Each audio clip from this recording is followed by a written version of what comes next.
Vale, pues empezamos. Sistemas de transmisión. Introducción. 1, 2, mecanismo de embrague. 2, 1, embrague de fricción. 2, 1, 1, elementos de un embrague de fricción. 2, 1, 2, sistema de mando de los embragues de fricción. 2, 2, embragues automáticos. 2, 3, embragues hidráulicos.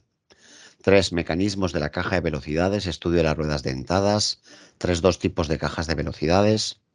3, 2, 1, cajas con cambio manual. 3, 2, 2, cajas con cambio automático. 3, 3, grupo divisor y grupo pospuesto planetario. Árbol de transmisión y tipo de juntas. 5, mecanismos del grupo cónico diferencial. 5, 1, grupo cónico. 5, 2, grupo diferencial. 6, palieres. 7, sistema de regulación del deslizamiento ASR. Y 8, mantenimiento. ¿Vale? Vamos allá. Introducción. Para que el automóvil se desplace es necesaria una cadena cinemática que traslade el movimiento de giro del cigüeñal a las ruedas. Este conjunto de elementos se denomina sistema de transmisión y además de trasladar el movimiento de giro, varía la relación de transmisión entre el cigüeñal y las ruedas. Esta relación varía en función de las exigencias debidas a la carga transportada y el perfil de la calzada. Según sea la relación de transmisión, el eje secundario de la caja de velocidades puede girar a menos revoluciones, a las mismas o a más revoluciones que el cigüeñal. Es decir, la caja de cambios, hablando resumidamente, es un convertidor de par, que multiplica y desmultiplica las revoluciones que salen del motor. ¿De acuerdo? Así pues, el sistema de transmisión es el conjunto cinemático encargado de trasladar la energía del cigüeñal a las ruedas, pudiendo variar la relación de transmisión entre ambos elementos. Es importante resaltar que al desmultiplicar las revoluciones del cigüeñal se produce un aumento de par proporcional. Por ejemplo, si el cigüeñal gira a 1000 revoluciones por minuto y el árbol de transmisión lo hace a 500, se ha aumentado al par al doble de su valor inicial, ¿vale? El par es el doble, por lo tanto tengo más fuerza, ¿de acuerdo? Esto es pregunta de examen. Justamente este ejemplo lo pusieron como pregunta de examen. Motor delantero y propulsión. El motor está colocado en el eje delantero y el eje trasero es el eje motriz, utilizada en camiones. Motor trasero y propulsión. El motor está colocado en el eje trasero, que también es el eje motriz. Es la configuración utilizada en autobuses. Cuando hablamos de propulsión doble, consiste en colocar dos puentes traseros propulsores, de forma que el esfuerzo a transmitir por el grupo cónico de cada puente se reduce a la mitad. Se utiliza en los camiones de gran tonelaje, en los que las ruedas traseras soportan la mayor parte de la masa del vehículo y de la carga. Y es la imagen que vemos de configuración aquí de propulsión doble. Es decir, aquí tenemos el motor, la caja de cambios, el árbol de transmisión, un diferencial, y de aquí lo llevamos al grupo cónico diferencial para mover los dos ejes traseros de este vehículo. ¿De acuerdo? Los elementos que componen el sistema son el embrague, encargado de acoplar el movimiento del motor al resto del sistema, o bien de desacoplar el sistema del motor según las necesidades de conducción. Luego tenemos la caja de velocidades, que es la encargada de disminuir o aumentar la relación de transmisión en función de las necesidades de la marcha. El árbol de transmisión, que transmite el movimiento de la caja de velocidades al mecanismo cónico diferencial. Luego tenemos el mecanismo cónico diferencial, que mantiene constante la suma de las velocidades de las ruedas motrices, permitiendo por tanto que éstas puedan girar a distinta velocidad en las curvas. Desmultiplica las vueltas del árbol de transmisión de forma constante, es decir, el mecanismo cónico diferencial es un desmultiplicador de la fuerza que sale de la caja de cambios, ¿de acuerdo? Y convierte el movimiento de giro longitudinal del árbol de transmisión en movimiento de giro transversal a los semiárboles de transmisiones o palieres. Juntas y semiárboles de transmisión. Las juntas se disponen para unir elásticamente elementos y los semiárboles son los encargados de transmitir el movimiento del grupo cónico diferencial a las ruedas. Estos serían los elementos que componen la cadena cinemática de un vehículo y el sistema de transmisión. Vamos a hablar ahora del mecanismo de embrague. Punto 2. La misión del embrague es acoplar o desacoplar el motor del resto de la transmisión y con ello transmitir el movimiento del motor al sistema a voluntad del conductor. ¿Vale? Es decir, lo que estamos diciendo con esto es que el embrague lo que hace es que yo pueda desconectar la caja de cambios del motor y de esta forma poder realizar el cambio de marcha y volver a acoplarlo. Es decir, cuando yo, por ejemplo, presiono el pedal del embrague, lo que estoy haciendo es desacoplando, es decir, desembragando. ¿Qué quiere decir? Que el motor siempre va embragado. Solamente se desembraga, ¿vale? Es decir, se desconecta cuando yo presiono el pedal del embrague. ¿Vale? Puede ser de varios tipos el tipo de pedal de embrague, el sistema de desconexión. ¿De acuerdo? ¿Alguna duda al respecto? Sonia, ¿alguna duda? Ninguna. De Vale, momento todo bien. vale. El embrague se sitúa entre el volante de inercia y la caja de velocidades, y ha de transmitir el movimiento de forma progresiva y elástica, para que no se produzcan tirones en el vehículo al iniciar la marcha o al aumentar la velocidad, ni se rompa algún elemento del sistema de transmisión. Los embragues que no son automáticos, es decir, aquellos que son accionados mediante un pedal situado en los pies del conductor, utilizan sistemas de mando que pueden ser de tipo mecánico, hidráulico o neumático. Son los tres sistemas que hacen que el embrague se acople o se desacople de el volante de inercia. ¿Ok? Vamos con el Vale. embrague de fricción. El embrague de fricción, la misma palabra lo dice, fricción por rozamiento. Elementos de un embrague de fricción. Primero tenemos el disco de embrague. El disco de embrague está constituido por un disco de acero unido a un cubo estriado situado en su interior, siendo esta unión mediante unos muelles helicoidales. ¿De acuerdo? ¿Hasta aquí alguna duda? Lorena, ¿alguna duda? No, no, todo bien, de momento. Vale. En el centro del disco de acero se encuentra el cubo estriado que sirve para unir el disco con el árbol primario de la caja de velocidades. Sobre el disco de acero y a ambas caras se sitúan unos forros en forma de anillos formados por un material fibroso de alto coeficiente de rozamiento y resistente al calor y al desgaste. Es decir, es lo que decimos, el diámetro del disco del embrague es directamente proporcional al esfuerzo a transmitir, ¿vale? Cuanto más grande es el embrague, más tema de transmisión tiene. El plato de presión. Bueno, vamos a hacer una cosa. Os voy a ir leyéndolo todo y después os voy a poner un vídeo de cómo funciona un embrague de fricción, si os parece bien, ¿de acuerdo? A mí perfecto. El plato de presión es la pieza que va montada entre el disco de embrague y la carcasa de embrague. Se encuentra unido a la carcasa elásticamente, esto es, a través de unos muelles de forma que pueda desplazarse axialmente. El mecanismo elástico es un diafragma que mediante su empuje hace que el plato de presión oprima el disco de embrague contra el volante de inercia, transmitiendo el esfuerzo de giro del motor. La carcasa es la pieza que cierra el conjunto del embrague exteriormente, sirviendo tanto de protección como para alojar y sujetar los mecanismos de presión y accionamiento. Está fijada mediante tornillos al volante de inercia y gira solidaria con él. Y luego están los mecanismos de presión. Son los encargados de presionar el plato de presión contra el disco de fricción de manera que quede oprimido para que éste gire solidario con el volante de inercia. Vale, pues vamos a ver, voy a dejar de compartir esto y vamos a ver un vídeo sobre cómo funciona. Ahora no estáis viendo nada, ¿verdad? No. Vale. Un segundito que voy a poner YouTube y busco el vídeo de cómo funciona un embrague, ¿vale?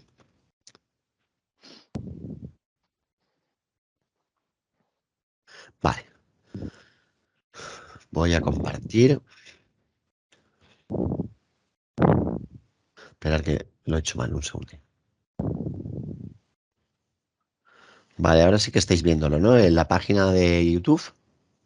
Sí. Vale. ¿Alguna vez se ha preguntado qué sucede dentro de un automóvil cuando se presiona el pedal del embrague o por qué necesita presionar el pedal del embrague antes de cambiar de velocidad en un automóvil de transmisión manual? Este vídeo te dará las respuestas lógicas a estas preguntas. Al final del video también comprenderemos el papel crucial desempeñado por el embrague en una pendiente. Para comprender la necesidad de un embrague, primero comprendamos la anatomía de un automóvil con motor de combustión interna. Los motores de combustión interna tienen un rango de torque muy limitado. Debido a esta razón, para poder variar de manera eficiente la velocidad de las ruedas motrices, los automóviles con motor de combustión interna necesitan un sistema de transmisión. El uso de esta transmisión asegura que el motor esté funcionando dentro de su rango óptimo de revoluciones por minuto, cambiando la velocidad de acuerdo con las condiciones de manejo. La transmisión ayuda a controlar las velocidades de las ruedas motrices. En un automóvil de transmisión manual, hacer estos cambios no es una tarea fácil. Para obtener un cambio de velocidad suave con una transmisión manual, primero se debe interrumpir el flujo de potencia del motor a la transmisión. Sin embargo, no es práctico apagar el motor solo por este cambio de marcha. El embrague se utiliza para este propósito. En pocas palabras, el embrague es un mecanismo para desconectar el flujo de potencia de la transmisión sin apagar el motor. Vamos a entender cómo funciona. La parte principal del embrague consiste en un disco recubierto con material de alta fricción en ambos lados. Aquí se muestra un disco de embrague simplificado. Este disco se asienta en la rueda flotante. Si una fuerza externa presiona contra el disco de embrague, este también girará con la rueda flotante debido a la fuerza de fricción. El eje de entrada de la transmisión está conectado al disco, de modo que cuando se aplica una fuerza externa al disco, la potencia del motor se transmitirá al sistema de transmisión. Esta fuerza externa es proporcionada por un sistema de placa de presión. La cubierta de este sistema está unida firmemente a la rueda flotante, por lo que la placa de presión presionará firmemente sobre el disco de embrague de fricción y la potencia del motor se transmitirá al sistema de transmisión. Pero este es el caso en la conducción normal. Entonces, ¿cómo es la desconexión de potencia hecha con el embrague? Para el propósito de desacoplamiento se introduce un tipo especial de resorte en el conjunto de placa de presión. Este resorte se conoce como resorte diafragma. Para comprender mejor a este resorte, supongamos que el movimiento del diafragma se fija alrededor de este círculo. En este caso, se presiona la porción central del resorte como se muestra. La porción externa debe moverse en la dirección opuesta. El resorte diafragma se encuentra entre la placa de presión y la cubierta. Para comprender mejor esta configuración, tomemos una sección transversal del conjunto. La parte exterior del resorte diafragma está conectada al disco de presión. Esto significa que si presiona la parte interior como se muestra, el disco de presión se alejará del disco de fricción, por lo tanto, el flujo de energía cesará en la transmisión. Esto es exactamente lo que sucede cuando presiona el pedal del embrague. Un sistema hidráulico transfiere el movimiento del embrague al centro del resorte diafragma.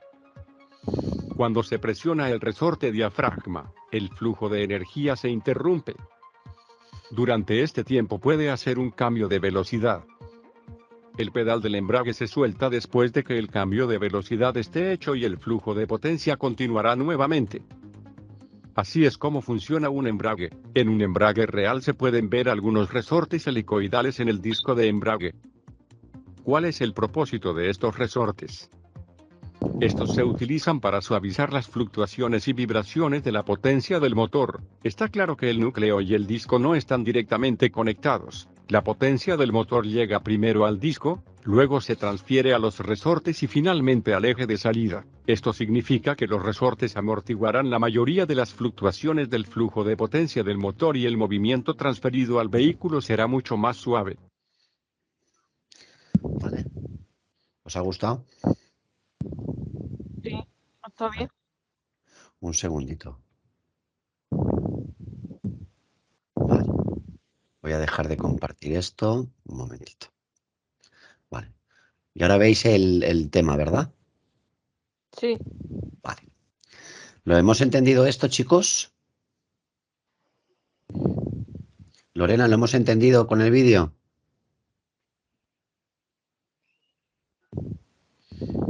Bueno, continuamos. Embrague de diafragma. Este diafragma tiene la forma cónica y presenta unos cortes radiales. Este es el diafragma que hemos visto en el vídeo. Funcionamiento. Embragado en reposo, el diafragma ejerce una gran presión a lo largo de su superficie sobre el plato de presión y este sobre el disco. El motor y el sistema de transmisión están acoplados, es decir, cuando el pedal está suelto está todo unido. Después, cuando yo presiono el pedal, desembrago y al pisar el pedal del embrague se desplaza el collarín hacia el interior invirtiendo la conicidad del diafragma. Es decir, el diafragma se va hacia afuera y se separa del plato de presión y separando el disco del volante de inercia. El motor y el sistema de transmisión están desacoplados, ¿de acuerdo? Y así es como puedo realizar el cambio de marcha. Elementos de un embrague de fricción. Hay 3 tipos de mandos de los embragues: mecánico, hidráulico y neumático. Es decir, las 3 formas que tiene de desplazarse el embrague, ¿vale? Por sistema mecánico, hidráulico y neumático. El sistema mecánico consiste en un sistema con cables o varillas que transmite la fuerza ejercida en el pedal del embrague al collarín, que está montado en el árbol primario y con el que se consigue el desplazamiento de las pastillas o del diafragma para desacoplar el disco de embrague. Luego está el sistema hidráulico. Cuando el embrague está alejado del pedal de embrague y o el esfuerzo a realizar sobre el pedal es considerable porque los muelles de presión sean muy rígidos. En vez de utilizar un sistema de cables o varillas, se emplea un sistema hidráulico, es decir, por líquido, normalmente aceite. En la transmisión hidráulica del esfuerzo, la presión de la palanca acciona un émbolo cuyo desplazamiento es transmitido por medio de un líquido a otro émbolo sobre la palanca de desembrague, siendo el esfuerzo sobre el pedal mucho menor. Y por último tenemos el sistema neumático, que es por aire. Vale. En la transmisión neumática del esfuerzo, el proceso de embragado y desembragado es accionado por válvulas. En el desembragado, el aire a presión fluye a través de las válvulas del mando al cilindro de acoplamiento y el émbolo actúa como una presión determinada de 3.500 a 4.000 hectopascales sobre la palanca de desembrague. En la operación de embragado se interrumpe el paso de aire comprimido del depósito y se abre la válvula de evacuación del aire. Los muelles accionan entonces el disco de presión y retrotraen simultáneamente el émbolo a su posición inicial. El esfuerzo para accionarlos es mínimo, es decir, el que va por aire es mucho menor el esfuerzo que hay que realizar sobre el pedal. Y aquí tenemos el esquema, ¿de acuerdo? Del de accionamiento hidráulico y del neumático. En el hidráulico es un líquido y en el neumático es aire, el que acciona el desacoplamiento. Y ahora pasamos a los embragues automáticos. El conductor no necesita accionar el pedal del embrague, pues los elementos de embrague efectúan tanto el proceso en el inicio de la marcha como en los cambios de relación de transmisión por sí mismos. Es decir, estos son los cambios de marcha automáticos. Embragues hidráulicos. Este tipo de embrague es automático y se utiliza con franjas de velocidad con cambio automático. Emplea para su funcionamiento un fluido, generalmente aceite, y se basa en la transmisión de energía de unos álabes, es decir, de unos hélices unidas al volante motor a otros álabes unidos al eje primario de la caja de velocidades, ¿vale?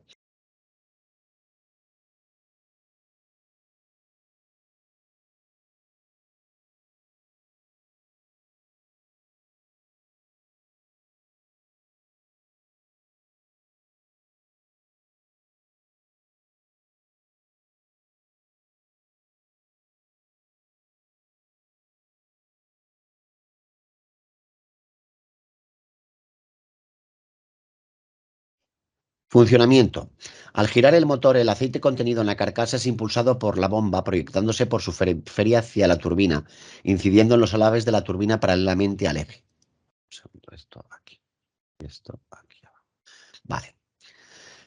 Cuando el motor gira al ralentí, la energía cinética del aceite es pequeña e insuficiente para mover la turbina, por lo que el movimiento no se transmite. El aceite resbala por los álabes de la turbina y vuelve al centro de la bomba. Al aumentar el número de revoluciones del motor, el torbellino de aceite más consistente incide con mayor fuerza sobre los álabes de la turbina, haciéndola girar, existiendo un resbalamiento de aceite entre bomba y turbina, con lo que el acoplamiento es progresivo, es decir, lo hace de manera progresiva. Cuando el motor gira muchas revoluciones, el acoplamiento es total sin existir resbalamiento relativo, apenas un 2%. Esto lo suelen preguntar a veces. El resbalamiento relativo es de apenas un 2%. Mecanismo de la caja de velocidades. La misión de la caja de velocidades es modificar la relación de transmisión entre el motor y las ruedas para adaptar la velocidad de estas a las necesidades de la circulación. Además, la caja de velocidades actúa como convertidor de par, aumentándolo o disminuyéndolo. Para conseguirlo esto, se dispone en el interior de la caja de velocidades de una serie de ejes y engranajes. Vamos a ir viéndolo. Estudio de las ruedas dentadas. Se tiene un eje, figura 12, aquí la tenemos la figura 12, movido por un motor con una rueda dentada o piñón, punto 1, ahí está la rueda dentada o piñón, que gira solidaria con esta. Este piñón se engrana con otro, 2, se engrana con este, con el piñón 2. Que gira solidario con un segundo eje. El movimiento del eje 1 se transmite al eje 2, ¿vale? Y son helicoidales. Vemos que aquí son las estrías, van torcidas. Eso quiere decir que son helicoidales, ¿de acuerdo? Por ejemplo, Un piñón número 1 de 10 dientes gira solidario con su eje a 3000 revoluciones por minuto y se engrana con otro piñón número 2 de 60 dientes que gira solidario a un segundo eje. ¿A cuántas revoluciones gira este último eje? Pues es tan sencillo como multiplicar 3000 por los dientes del primer piñón dividido por los dientes del segundo piñón, que es el conducido. Y esto me da 500 revoluciones por minuto. Estoy haciendo una disminución del par, como estáis viendo, ¿de acuerdo? Y esto lo preguntaron en un examen, ¿verdad, Antonio? Sí. Sí, En el sí. caso, justamente además era esta, de 3000 a cuánto se convertía, creo que eran Sí, 500. era textual del libro, buscaban. Está el tanto textual. En el caso de la figura 12, el sentido de giro del eje conductor es contrario al sentido del eje conducido. Si se tiene que mantener el mismo sentido del eje conductor, habrá que colocar una tercera rueda en el medio, como vemos aquí. Eso es lo que llamaremos el tren de engranajes. A este último montaje se le denomina tren de engranajes. Una caja de velocidades es, en esencia, no es más que una combinación de trenes de engranajes, con lo que la desmultiplicación o multiplicación del número de revoluciones hay un aumento o disminución del par, ya que si un piñón con un número de dientes Z1 está engranado con otro piñón de número de dientes Z2, el par aumenta o disminuye según la relación R igual a Z1 partido Z2. O sea, si el piñón conducido tiene más dientes que el piñón conductor, aumenta el par.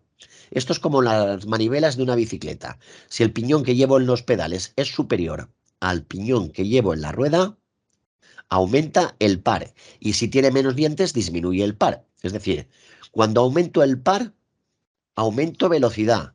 Y cuando disminuyo el par, aumento fuerza. Y esto es muy importante. ¿Lo tenemos claro? ¿Tenemos Sí, claro sí. esto, chicos? Esto lía un poco, ¿eh? Lía un poco, pero es muy sencillo, ¿vale? Es decir, imaginémonos que este dibujito de aquí y este piñón de aquí, no está este piñón de aquí. Si este piñón, que es el conductor, es más grande que el conducido, estoy disminuyendo el par. Perdón, aumentando el par. Aumentando. Perdón, aumentando el par. Por lo tanto, si aumento el par, aumento la velocidad. En cambio, si el C es el piñón conductor y el B es el piñón conducido, estoy disminuyendo el par porque este da menos vueltas que el piñón conducido. Por lo tanto, estoy disminuyendo el par, pero aumentando la fuerza. ¿Ok? Sí. Vale. Esto es tan sencillo como saber esto, piñón conductor y piñón conducido, y tenerlo claro. ¿Alguna duda, chicos? No hay ninguna duda. Es que no veo el chat porque no puedo tenerlo todo abierto. Perdonadme. Si acaso alguno por WhatsApp me puede contestar si quiere, ¿vale? Cajas con cambio manual. Vale, muy bien, Lorena, ya veo que estás con gripe. Venga, estás disculpada. Tipos de cajas de velocidades, cajas de accionamiento manual y cajas de accionamiento automático. Las cajas con cambio manual. La caja con cambio manual es accionada por el conductor mediante una palanca de cambios, la típica palanca que tenemos de cambio de marchas en cualquier vehículo.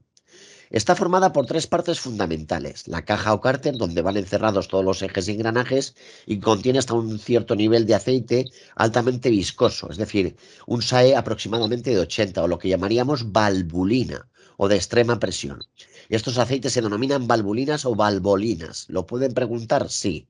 Y luego un tren de engranajes, que es el conjunto de ejes y piñón. Y luego el mando del cambio, mecanismo que sirve para seleccionar la marcha. Caja de velocidades. Presentan los engranajes tallados con dientes helicoidales, es decir, con forma de ángulo, montados de tal manera que los piñones del eje intermediario y los del eje secundario están siempre engranados. El único que tiene los ejes rectos es el engranaje de la marcha atrás. Todos los demás son helicoidales, es decir, con forma de ángulo, ¿de acuerdo?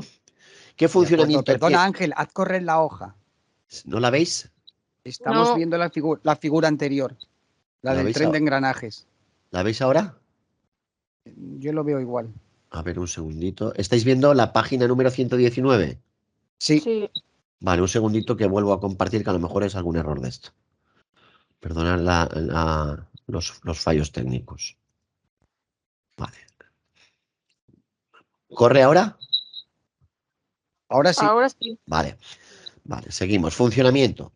Para conseguir que los piñones del eje secundario y el intermediario estén engranados en toma constante por cada par de transmisión, los piñones del secundario tienen el orificio interior liso y giran locos sobre el eje sin transmitir movimiento hasta que mediante algún mecanismo se fijan a él.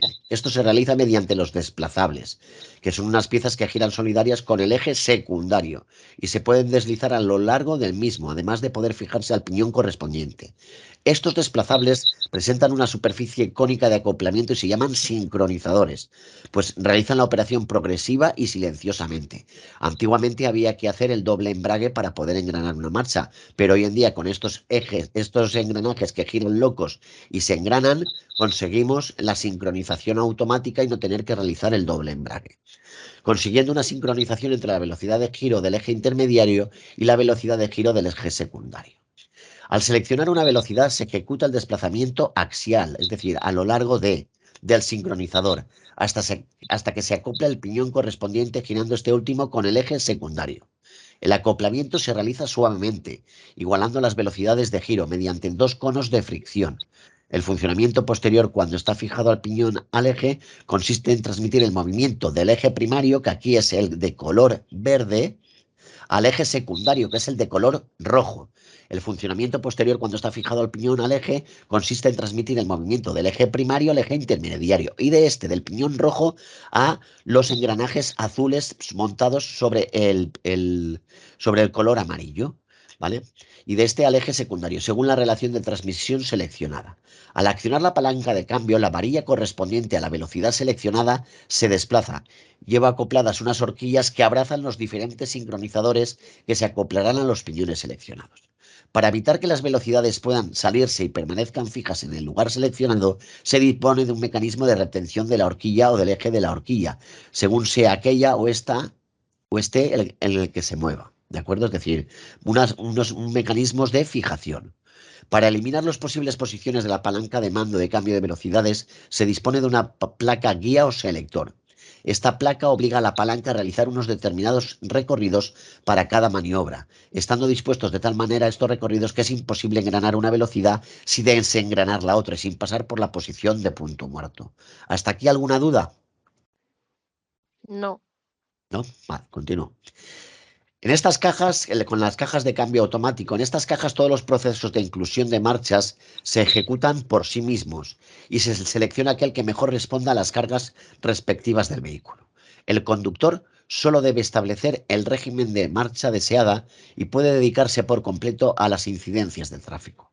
Casi todos los mecanismos automáticos están dotados de un convertidor de par, un planetario de engranajes satélites de varias etapas y una instalación de mando hidráulico, es decir, el convertidor de par.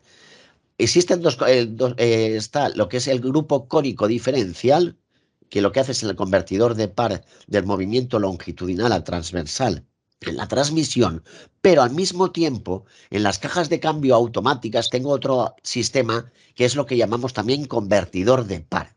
Es similar en su constitución a un embrague hidráulico, pero dispone en el centro de una rueda de álabes directores mediante los cuales dirige el esfuerzo de giro en el embrague. Esta rueda solo puede girar en el sentido de giro del volante motor. En el caso de un régimen lento de revoluciones actúa también, pero en sentido opuesto, sobre los álabes de la cápsula primaria. Los esfuerzos de flujo determinados por la corriente circulatoria, por lo que se crea únicamente un pequeño momento de torsión. Es decir, esto lo hace de manera automática. Los álabes de la rueda central dirigen la circulación en el sentido de rotación de la cápsula primaria y fortalecen así el momento de torsión. Así pues, en el arranque el coche recibe la fuerza de tracción necesaria y el ángulo necesario de la corriente circulatoria es menor cuanto menor es el número de revoluciones, es decir, a menor revoluciones, menor fuerza necesaria. Y ambas ruedas transmiten sin intervenir la rueda central el par máximo. Por consiguiente, en todo cambio de velocidad se tiene una transmisión de fuerza casi continua. Planetario de ejes de engranajes satélites. Esto es lo que está dentro del convertidor de par. A través de este mecanismo se produce la transmisión y reducción del movimiento del motor mediante trenes de engranaje epicicloidales. Pregunta de examen. Engranajes epicicloidales dentro de las cajas de cambio automáticas. Estos trenes están formados por un piñón planetario que engrana con 2 o 3 piñones llamados satélites. Estos satélites, que tienen sus ejes de giro unidos entre sí por medio de un marco portasatélites, están acoplados al árbol de transmisión y engranan a su vez con una corona dentada interiormente. Es decir, aquí tenéis el esquema.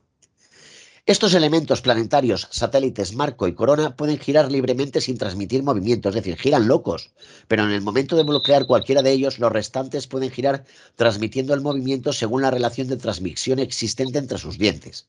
Si se bloquean dos elementos, el conjunto queda bloqueado, moviéndose todo el sistema a la misma velocidad de rotación recibida. En cuanto dos elementos quedan bloqueados, se queda todo bloqueado.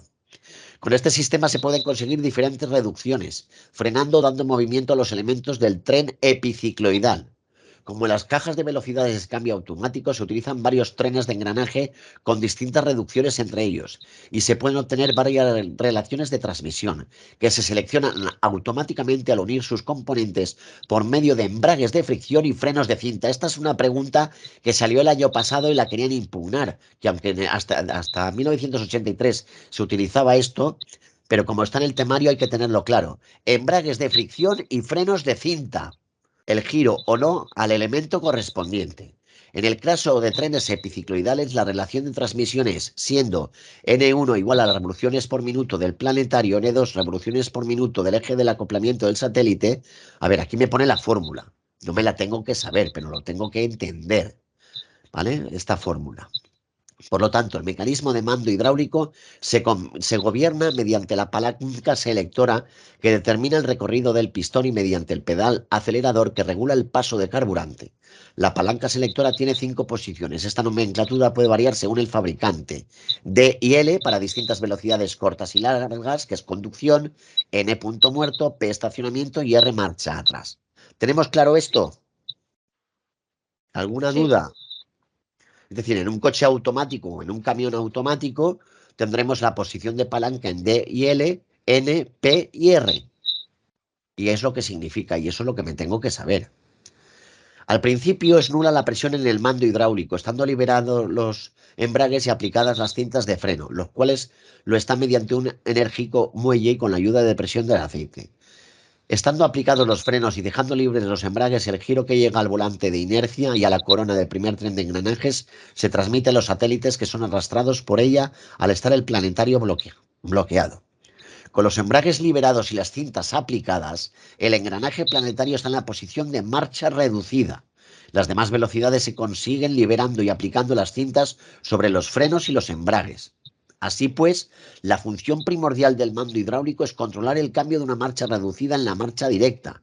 Este cambio debe efectuarse en el momento oportuno, que es función de la velocidad del vehículo y de lo apretado que esté el pedal del acelerador. Es decir, ¿de qué depende de que engrane una marcha u otra? De lo apretado que yo tenga el acelerador.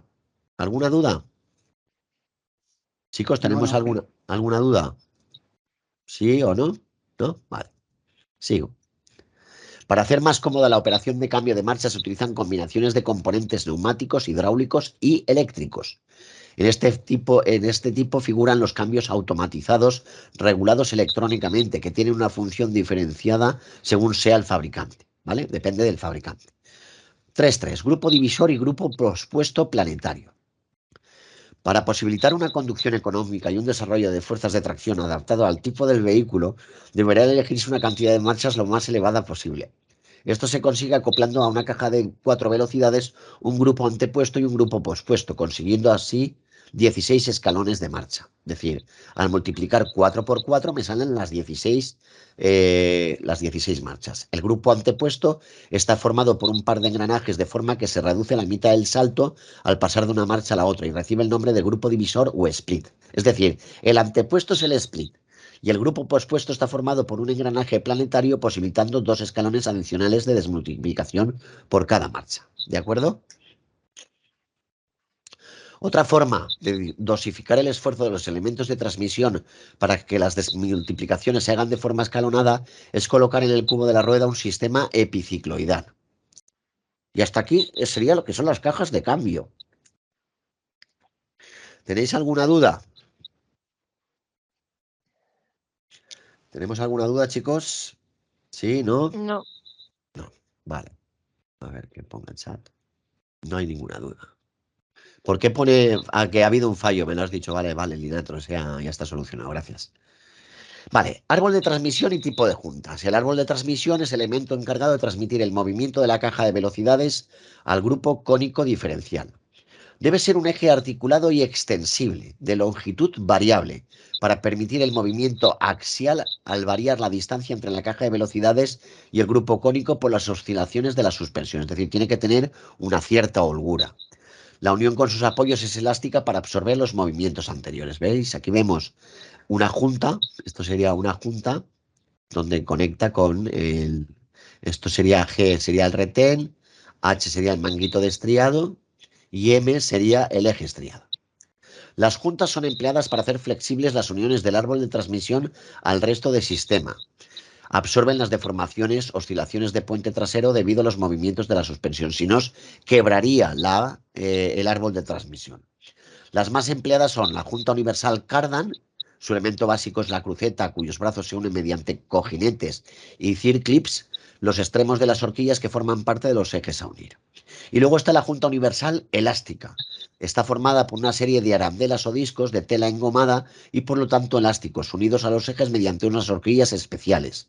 También pueden estar constituidas por un anillo de caucho llamado silent block, es decir, las juntas universal elástica, el caucho que las une se le llama silent block, que permite ciertas desviaciones y además debido a su poder de deformación se puede eliminar el elemento deslizante.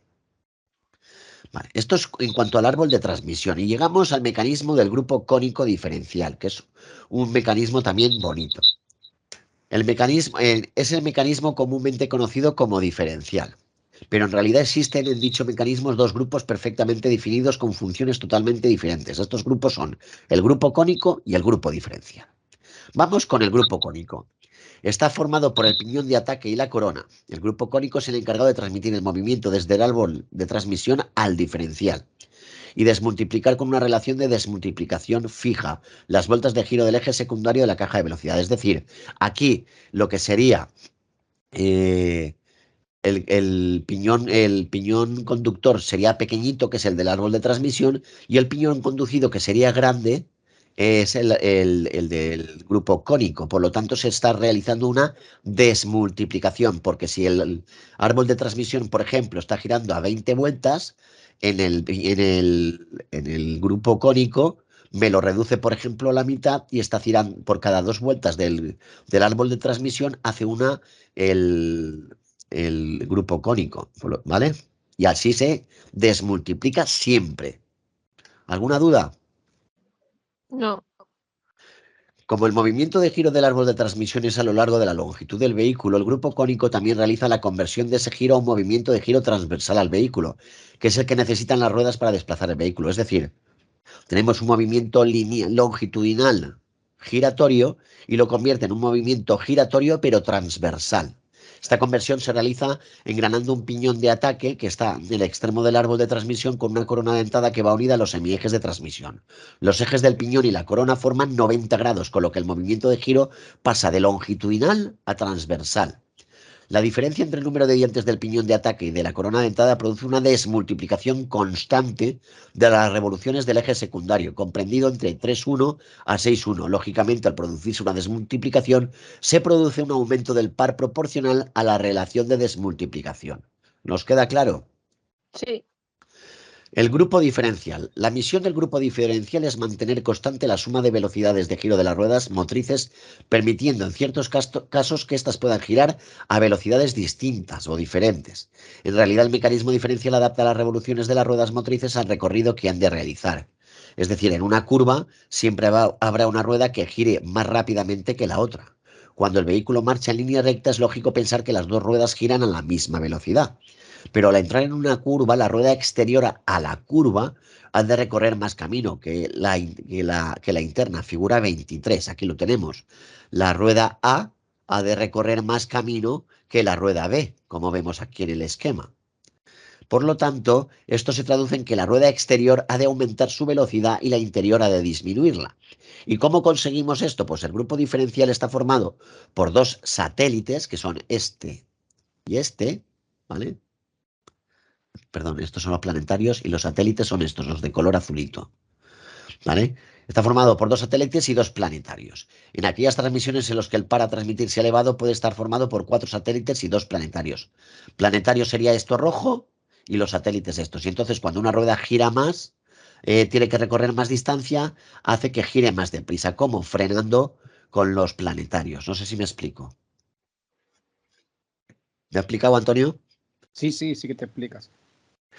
¿Qué Que si funcionamiento? nunca has visto esto, cuesta entender. Ahora, en cuanto terminemos esto, os voy a poner otro vídeo para que lo entendáis, ¿de acuerdo? Y se va a ver mucho más claro de lo que yo estoy diciendo.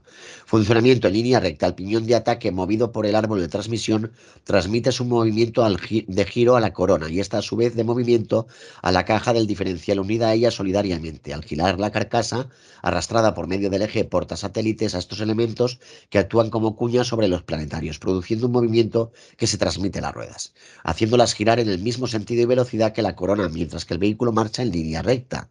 Esta situación los satélites no giran sobre su eje. Bueno, voy a dejar de compartir esto y voy a poneros un vídeo sobre esto. ¿De acuerdo? Ahora no estáis viendo nada, ¿verdad? No, No. Vale, un segundito. porque esto es como el embrague. En un vídeo cuando se ve el movimiento es cuando Sí, se ve vamos a bien. ver. Un segundito que lo busque y os lo pongo. Grupo cónico, diferencia, funcionamiento. Vale, ya lo tengo. Vale. Voy a empezar a compartir y así lo veis. El audio y el vídeo. ¿Lo veis ahora? Sí. El Sí. diferencial es una parte integral de todo vehículo de 4 ruedas. Las ruedas reciben la energía del motor a través de un eje de transmisión. La función principal del diferencial es permitir que estas ruedas giren a diferentes RPM mientras reciben la energía del motor. Considere que estas ruedas están por girar. Es evidente que la rueda izquierda tiene que recorrer más distancia en comparación con la rueda derecha. Esto significa que la rueda izquierda tiene que girar a una velocidad más alta. Si estas ruedas estuvieran conectadas mediante un eje sólido como se muestra, las ruedas tienen que deslizarse para lograr el giro. Aquí es exactamente donde actúa un diferencial. El ingenioso mecanismo de un diferencial permite que las ruedas izquierda y derecha giren a diferentes RPM, mientras que transfiere energía a ambas ruedas. Aprenderemos cómo el diferencial logra esto paso a paso, usando su configuración más simple. La potencia del motor se transfiere al engranaje de anillo a través de un piñón. El engranaje de anillo está conectado a un engranaje de araña, que está en el centro del diferencial. La rueda dentada es libre de hacer dos tipos de rotaciones, una junto con engranaje de anillo y otra sobre su propio eje. El engranaje de araña está engranado con dos engranajes laterales.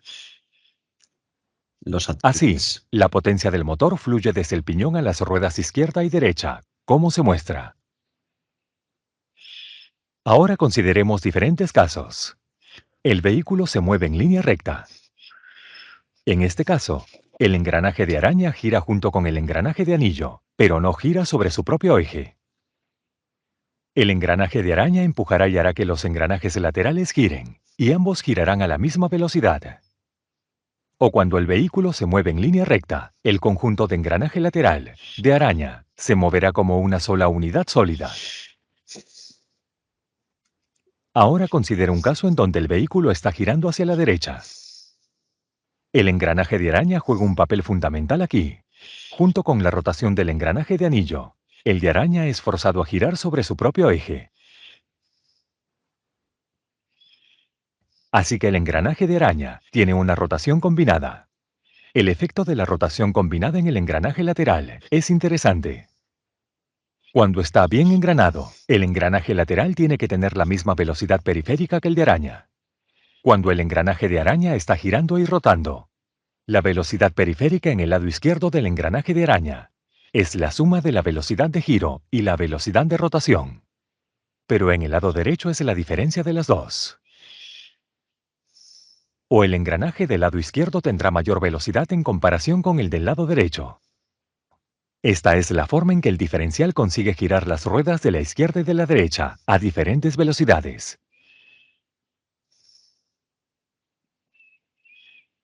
Al girar a la izquierda, el engranaje de araña girará en la dirección opuesta. Para llevar la carga se suele añadir un engranaje de araña más. La disposición de 4 engranajes de araña también se utiliza para vehículos de carga pesada. Además de permitir que las ruedas giren a diferentes RPM, el diferencial tiene 2 funciones más. La primera es la reducción de la velocidad en el conjunto de engranajes de anillo de piñón. Esto resultará en la multiplicación del torque.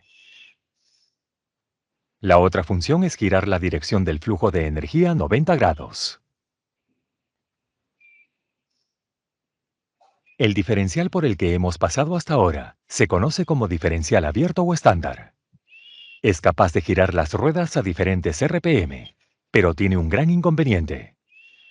Consideremos una situación en la que una rueda de un vehículo está en una superficie con buena tracción y otra rueda en una pista resbaladiza. En este caso, un diferencial estándar enviará la mayor parte de la potencia a la rueda resbaladiza, por lo que el vehículo no podrá moverse. Para superar este problema, se introducen los diferenciales de deslizamiento limitado. Aprenderemos más sobre ellos en un video separado. Su ayuda en patreon.com nos permitirá... ¿De acuerdo? ¿Esto lo hemos entendido, chicos? Sí.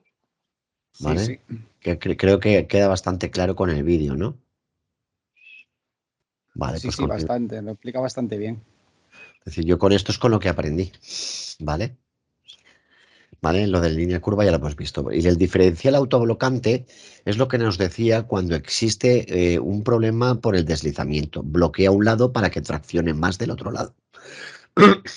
El diferencial autoblocante o no deslizante es necesario para cuando exista pérdida de adherencia en una o en las dos ruedas motrices, ya que nos permite el giro excesivo de una rueda respecto de la otra. Por ejemplo, si una rueda motriz entra en contacto con una zona de barro, se produce una falta de adherencia, perdiendo su capacidad motora y girando libremente. A la otra rueda motriz no le llegaría ningún esfuerzo de giro y estaría totalmente quieta. Si las dos ruedas motrices están en contacto con el barro, al faltarle la adherencia puede que se produzca el enterramiento de ambas y el vehículo se atasque. Para estos diferenciales anulados en determinados momentos, como por ejemplo derrapes o falta de adherencia. La acción del diferencial permitiendo en todo momento su buen funcionamiento en curvas. Es un mecanismo que ofrece una mejora para la seguridad en la conducción en casos de baja adherencia. ¿De acuerdo? Y ahora nos vamos ya a los palieres. Palieres o semiárboles de transmisión. Transmiten el movimiento desde los planetarios del grupo diferencial a las ruedas. Son básicamente dos barras cilíndricas de acero de alta resistencia templado y cementado. Uno de sus extremos se une generalmente por medio de estrías al planetario del grupo diferencial, mientras el otro extremo se une al cubo de la rueda, ya sea por medio de estrías o por un acoplamiento cónico o bien por medio de tornillos. El sistema de regulación del deslizamiento ASR es el que me permite el que no me quede atascado. Vamos a leerlo. Al iniciar la marcha o en procesos de aceleración o de tracción bajo carga, las ruedas motrices pueden no ser capaces de transmitir al suelo todo el esfuerzo de giro que llega del sistema de transmisión. En ese caso, las ruedas patinan, produciéndose un desgaste rápido de los neumáticos, una peor maniobrabilidad e incluso la imposibilidad de iniciar la marcha porque no hay adherencia adecuada al esfuerzo a transmitir. Se hace necesario un sistema que regule la fuerza que le llega a la rueda o que sea capaz de reducirla para que al suelo llegue la fuerza que las ruedas en función de la adherencia disponible sean capaces de transmitir. El sistema de regulación de deslizamiento, en inglés Anti-Skid Regulation, ASR, y actúa utilizando parte del sistema antibloqueo de frenos que se verá en el capítulo de frenos. Su funcionamiento se basa en comparar las velocidades de giro de las ruedas motrices. Si alguna de ellas tiende a girar más deprisa, lo interpreta como que al no tener suficiente adherencia al suelo, la fuerza motriz que le llega es mayor que a las ruedas que tienen mayor adherencia. En este caso, tiene que frenar dicha rueda utilizando los elementos del sistema de freno o reducir la fuerza que llega del motor, es decir, como que la bloquea. Utilizando los elementos de regulación del caudal del carburante, en ambos casos están gobernados por una unidad electrónica de control, lo que llamaríamos la centralita. Cuando el sistema ASR entra en funcionamiento, el comportamiento del vehículo puede parecer extraño y para poner alerta al conductor se activa el correspondiente indicador de aviso en el tablero de instrumentos. Y por último vamos a hablar del mantenimiento, por ejemplo del embrague.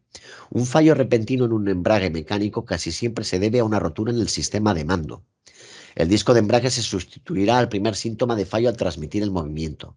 Caso de ser necesario, se puede circular con el vehículo sin embrague. Hay que conducir con precaución intentando no cambiar de velocidad. Si es de accionamiento hidráulico, se vigilará el nivel del líquido de accionamiento. Puede haber fugas del líquido por las juntas o por haber filtraciones de aire en el circuito hidráulico. El aceite se sustituirá siguiendo los consejos del fabricante.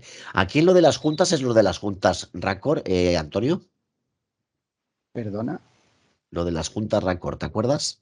Sí, sí, sí. Es decir, ahí es donde se detecta que puede haber una fuga. Son los manguitos que llamamos. Sí, sí. Vale. El mantenimiento de la caja de velocidades. En algunos modelos la caja de velocidades está sellada y no se necesita comprobar el nivel de valvulina ni cambiar dicho aceite, salvo avería o deterioro. La mayor parte de las averías de una caja de velocidades de cambio manual pueden ser detectadas cuando al cambiar de velocidad se produzcan ruidos o se haga con dificultad o las velocidades salten fuera de engranaje. Quiere decir que está desajustada la caja de engranajes.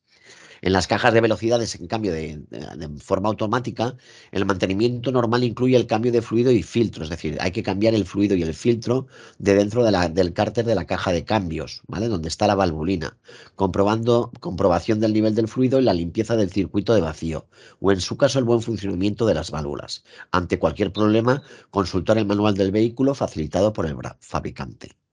Y el grupo cónico diferencial es la sustitución del aceite del cárter siguiendo los consejos del fabricante. Y hasta aquí lo que es el tema 7. ¿Tenemos alguna duda? No. El tema 7, entendiendo un poquito bien, lo de las cajas de engranaje es bastante fácil. ¿De acuerdo, chicos? ¿Vale? No sé si queréis preguntar alguna cosa o por el chat podéis preguntar, que ahora sí que lo estoy viendo. En el tema 7 tú lo ves bastante fácil, pero aquí suelen preguntar bastantes cosas y muchas veces no es tan fácil, ¿eh? Ya. El que lo domina mucho lo ve muy fácil, los demás no lo vemos tan fácil. Ya lo sé, Antonio. Yo es que siempre hablo Porque los desde mi punto de embragues vista. estos, el tipo de embrague, los embragues automáticos y esto, entender bien cómo funciona cada piñón, es como el convertidor de par y eso, que, ojo, que no es tan fácil, ¿eh? Hombre, Porque las preguntas te lían, ¿eh? Sí, pero yo creo que con los dos vídeos que hemos visto se entiende Sí, bastante sí, bien. claro que se entiende, sí, sí. Estos dos vídeos yo los gasto mucho, ¿eh? Es complejo, yo me sentaría tranquilo a leer muy bien, Linatros. Es decir, cualquier duda que tengáis, sabéis que me tenéis a mí o a cualquiera de los compañeros para poder aclararlas. ¿Vale? Yo tengo apuntadas las preguntas y de este tema como mínimo siempre caen dos. Sí.